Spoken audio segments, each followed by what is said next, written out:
星空もめくるめくスリルもいつだって君の部屋に届けてあげるさ。マーティにチャンネルを合わせたまえ。 CD ロムで新チャンネル、学べる遊べる富士通のマーティ誕生。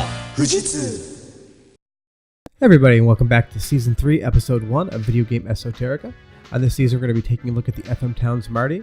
But before we get into that, if you could just go down below and hit the thumbs up and subscribe button. We appreciate all your support so far, but if you haven't subscribed yet, we'd really appreciate it if you do so. As far as the Marty is concerned, it was released in 1993 by Fujitsu. It's based on the original FM Towns computer spec that was released in 1989. There are two versions of the Marty and the Marty 2.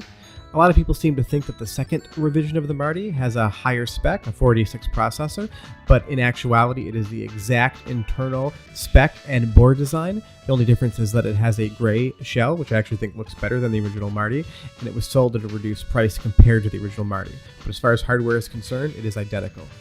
The Marty sold extremely poorly, so much so there's actually a law in Japan called Marty's Law, which basically states if you don't keep offering something to sell, you can't increase sales. Basically, the Marty was abandoned after the second revision was released. But as far as consoles are concerned, this is extremely rare. I picked this up just recently, and I actually have the Doc Brown solid-state CD-ROM drive emulator installed within, so that definitely increases your ability to play games. I do have a decent-sized collection of Marty games, but as you can see here, that solid-state emulator definitely helps out with being able to enjoy more of what the console has to offer. Games are extremely expensive. They get slightly close to Neo Geo AES territory, not that high, but some of the bigger games like Splatterhouse are going to run you about $500 for an original complete copy. So that emulator, definitely helpful. So taking a look inside the Marty now, you're going to see that Doc Brown emulator on the left-hand side. It's made by the same company that makes the GD emulator for the Dreamcast. It has a proprietary cable connection. It is quite fragile, and it's not something that you can replace. It's definitely something you want to work carefully around. I have a micro SD to SD card adapter. The Doc Brown does have a button to switch disks, but if you use the Marty Almanac, you're able to actually build a database that you can select from. Up here, you'll see the power supply. That is very delicate.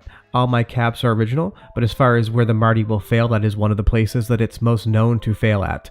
I check mine every so often, and I'll make sure that they keep working. Down here, you're going to see the floppy disk drive. These are also quite temperamental. Normally, the belt is going to melt or decay on you, but otherwise they're pretty stable. But that's kind of the overview of what's in the Marty. I didn't do a PCB teardown because it's already available, and honestly, there's so many screws, I really didn't want to take the risk of damaging my system. So as far as the Marty specs are concerned, it has an AMD 386SX processor running at 16 MHz. It has 2 MB of main system RAM, and then it's going to have 640 kilobytes of video RAM.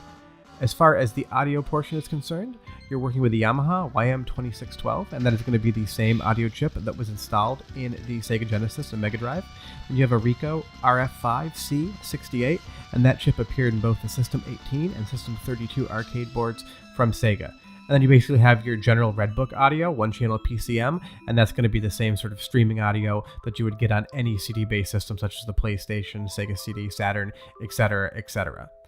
When you take a look around the front of the system, you're going to see there is a microphone and headphone jack as well as a volume slider. You could do karaoke on this system, definitely popular with basically every Japanese release system using karaoke.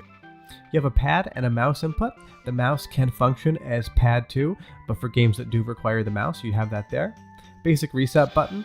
You have an IC card, power light, and a CD access light. So that's kind of what you're looking at when you're looking at the front of the Marty. Taking a look at the side of the system, you're going to see the keyboard input. It's proprietary, and those keyboards are extremely expensive, but you do need them to run some games. You have an IC card slot, takes SRAM cards. You can use that in lieu of the floppy drive to save games and to boot disks.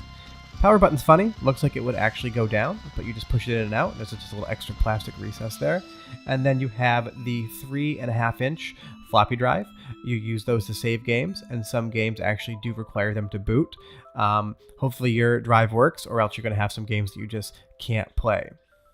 Taking a look around at the back, you have your AC 100 volt in, perfectly fine to use in any 120 volt region. If you break that piece off right there, what you're going to find is an 80-pin connector. You can put a 2 megabyte RAM card expansion in there. You're not going to find one. There's only like 2 that have ever known to exist. Maybe somebody could remake them, but you can also install a SCSI hard drive adapter from that port. So it is kind of useful. I haven't broken mine off yet, but it is something that you could break. Over to the right, you're going to see the composite as well as S-video ports, and then there is a switch to go from normal to soft video mode. Kind of adds a little bit of fuzz to the image. I don't really use it that much, but it is something that is available to you guys if you want to use that. But unfortunately, S-video is the highest quality video out on the Marty to date. I do own the original optical disk drive. It is a 1X drive. It is irreplaceable. You cannot buy a new laser pickup or parts for this. They just don't exist. You have a little grounding cable right there, but otherwise, I do have it. I don't use it, but I'm definitely keeping it because I cannot replace it. On the top here, you're just going to take another look at that Doc Brown emulator. This is a huge recommendation from me to you. If you own a Marty or if you want to get into it, this is the easiest way to play games. Putting the card in and out isn't too difficult. You'll see me do it on camera here. I do it with one hand, so it is kind of a pain. But as far as how it works, you just basically create folders, drop ISOs onto the card, put it back in, and it's going to give you accessibility to the entire Marty library. Highly recommend it. So here we have both controllers that work for the Marty. On the left, you have the pad that came with the Marty originally. It is quite nice, fits in the hand well. It is small, but it is comfortable. Has a nice D-pad, as well as the buttons. On the right, you have the controller that came with the FM Towns and FM Towns 2 computer systems, and this is abysmal. That D-pad is barely functional. It drops inputs all the time. I absolutely hate it. It's definitely your player 2 pad. The controller on the left, to get a loose one, is going to run you between $75 and $100. The controller on the right is going to run you around $50. Spend the extra money and buy the nicer controller. You're definitely not going to regret it. You can get adapters to adapt other controllers over to the system, but they're kind of hard to find, and if you want an original pad to play with your Marty, I 100% recommend the Marty pad on the left. Spend the extra money, get the nice controller. So as far as games are concerned, the FM Towns and Towns Marty games come in a variety of packages, kind of your standard Japanese PC setup for consoles like the MSX, MSX2, and Sharp X68000. The cases vary wildly. You have Turbo Outrun on the left, Galaxy Force 2 on the right, and in the middle, Emerald Dragon. They all come in different case designs, but it is kind of interesting to see what games got what sort of releases, as you definitely get a lot of bits in the package depending on what type of game you're looking at.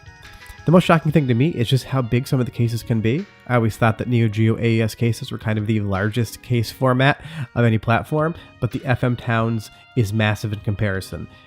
Obviously, CDs much smaller than AES cartridges, so the format for the actual game is much smaller, but the case is definitely something you spend a lot of money, but you get a lot of shelf kind of showcasing for your money there.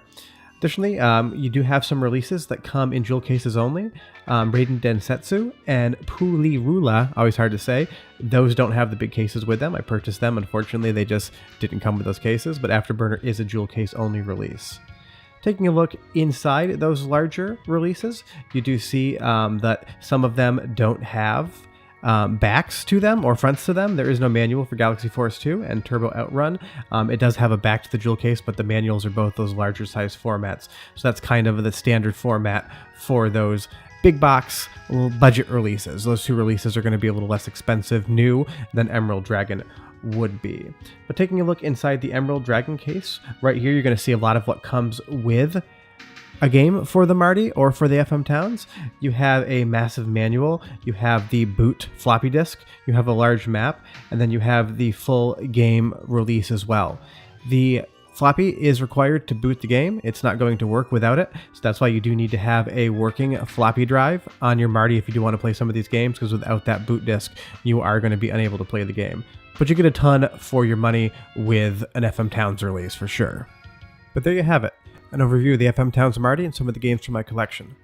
Over the course of Season 3, we're going to be looking at a lot of the games for the FM Towns, some that are kind of popularized as being the best version of the game on that platform, and some that are quite esoteric or rare, things that have never been talked about before or seen very much. But thanks so much for watching. Come back next Tuesday, I'll have another episode for you. Like I said at the intro to the video, if you could just go down below and hit the thumbs up and subscribe button, it definitely helps us out. We spend a lot of time making these episodes, and we definitely hope you enjoy them. You can follow us on Instagram at Chicago Game Collector. But if you have any questions or comments, leave them down below, and I'll do my best to answer each and every one of them. Otherwise, thanks so much for watching, and we'll see you guys next week. Bye-bye.